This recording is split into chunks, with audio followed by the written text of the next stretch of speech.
Well, that's pretty disappointing. Guess what time it is? My time. You can check your iPhone. Better say it's our time. I don't even need a watch. I don't even see a clock. Soon as I walk in, it feel like me o'clock.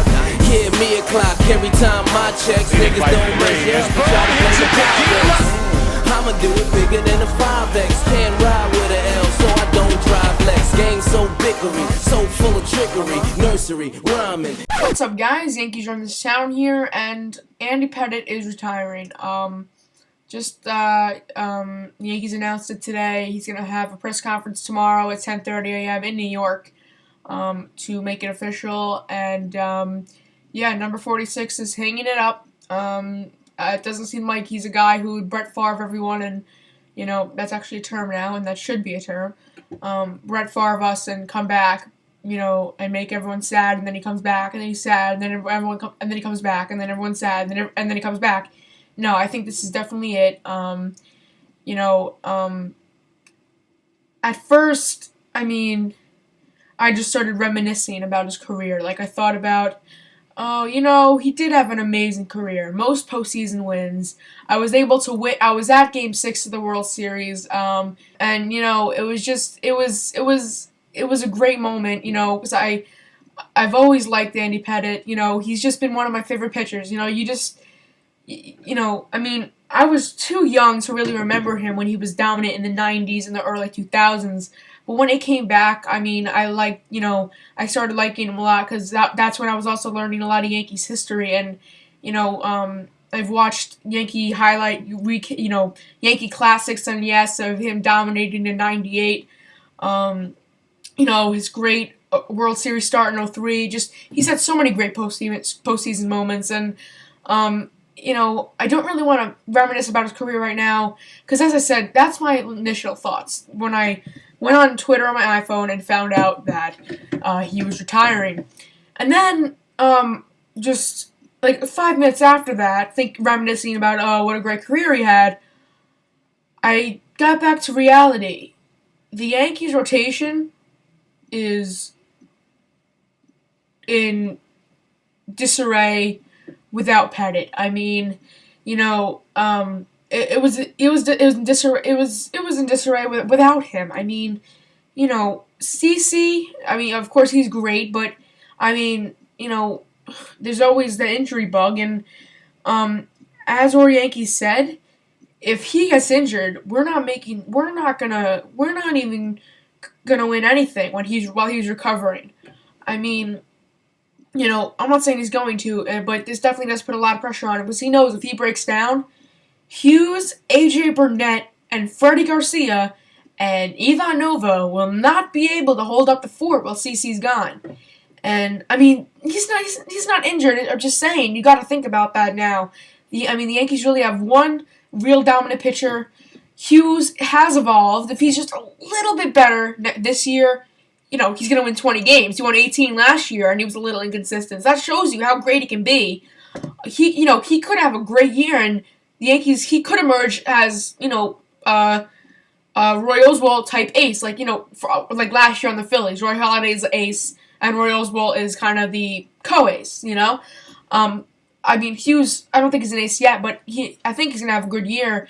As I said, I didn't say, but I'm not a very negative baseball fan. I try to make things seem good so you guys don't panic as much as you guys may be before you watch my videos.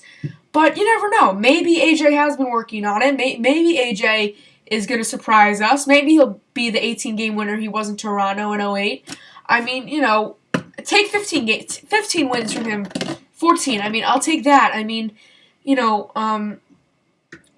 Let's say all those pitchers produce CC, Hughes, and AJ. That's a great rotation. But realistically, AJ is crap. Hughes, he's still inconsistent. Freddie Garcia, who I don't know what to expect of him. I think he's gonna be okay, but come on, really. And Ivan Nova, I like him, but it seems like he's kind of he should be a long relief guy. He shouldn't be in the rotation just yet because it seems like he can only get through an order once before everything starts getting, blown out of proportions for him. And, we really are screwed as far as our rotation goes. But as I said, I mean, in a previous video, there's going to be a lot of pitchers available at the trade deadline, or so it seems. Fausto Carmona is a name, from the Indians.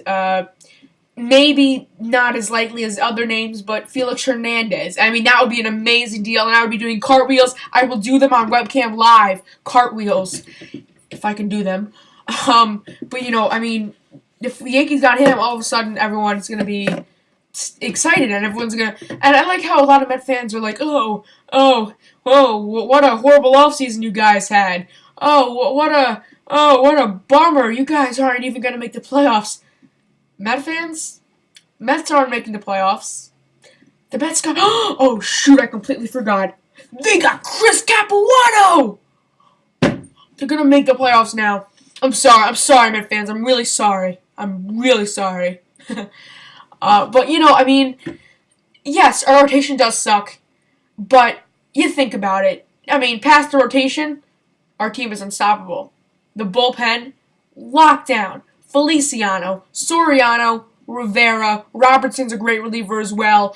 You never know, Jabba could have a bounce back year. He was still pretty good in 2010. He just had a couple horrible innings. I mean, the offense is still solid. You got Curtis Granderson, you got A-Rod, you got Mark Teixeira. Jeter's probably going to bounce back. I mean, their lineup is still amazingly great.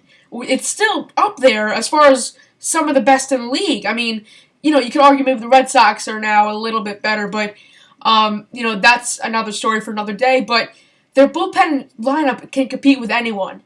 Their rotation, not so much. But their offense is definitely going to win them some games. And, pitching does win you championships. But, at the end of the day, offense does matter too. And, I think the Yankees... I'm going to make a little bit of prediction now. I think the Yankees are going to make some sort of deal at the trade deadline that'll boost their rotation. Whether it's a guy like Carmona, whether it's an ace like Hernandez, I don't know. But I think the Yankees are going to do something. I think they have to. They really have to now.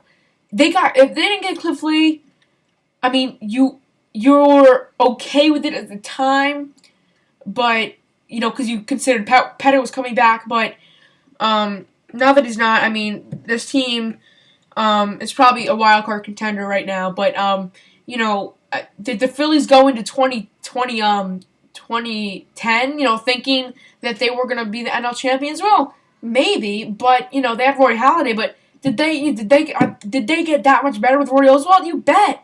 I mean, maybe that's not the best situation, but I mean, a lot of things can happen during the season. This is not the end. This is not when no more deals are happening. Just because spring training is about to start doesn't mean this is the team the Yankees will have come September. And I think it'll be much improved by then.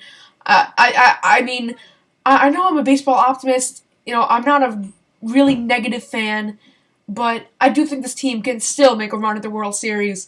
Right now, no way. But I definitely think mid-season, Cashman's going to do something. He's got something up his sleeve. The Yankees have been preparing for Pettitte's retirement this whole offseason. I think Cashman has something up his sleeve. I think he's going to get a great deal done. Everyone's going to like him again. And I think the Yankees are going to make a legitimate run at their 41st AL pennant.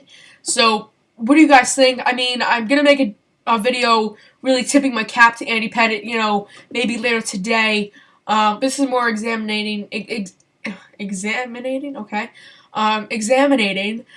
Yankees team right now with that Pettitte, and this team definitely can still compete. World Series right now, as I said, no, but this is not the end of this is not when deals end. There's a trading deadline, and I'm pretty sure someone great will be sporting pinstripes come the second half of the season. Thanks for watching, guys. Good luck on your retirement, Andy Pettitte. I hope you deserve it, man. You were one of my favorite pitchers. But to you, it is time to move on, I guess, and I respect your decision. So thanks for watching, guys. Go Yankees, and I'll see you guys in my next video.